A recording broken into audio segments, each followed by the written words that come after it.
Yaşlığın, ben başlığın, ana sen könlümün şadlığı.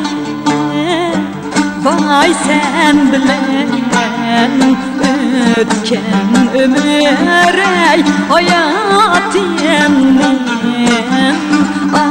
abarlığı. Sen bilen ötken ömür ey hayatımın abarlığı.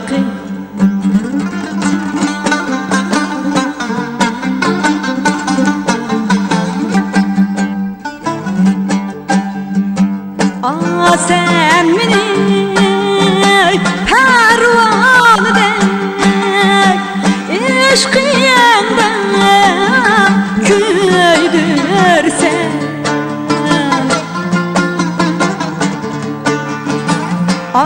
sen beni pervaneden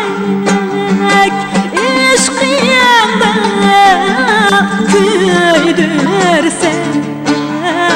ottin elin soğuğa seni ey dem jığlatıp dem küldürsen. Ottin elin soğuğa seni ey dem jığlatıp dem küldürsen.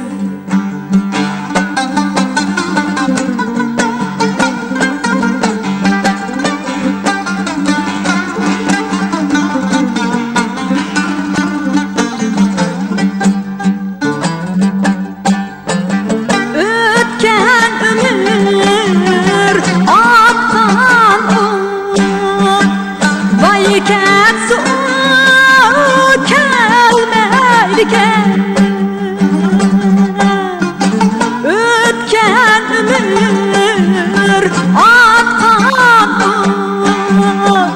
vay ketsu kelmeydiken, yaşlık bahar neyin kadrini hey nadallah bilmeydiken. Yaşlık bahar min kadrini ey vay nadallah bilmeydiken. Ey nadallah bilmeydiken.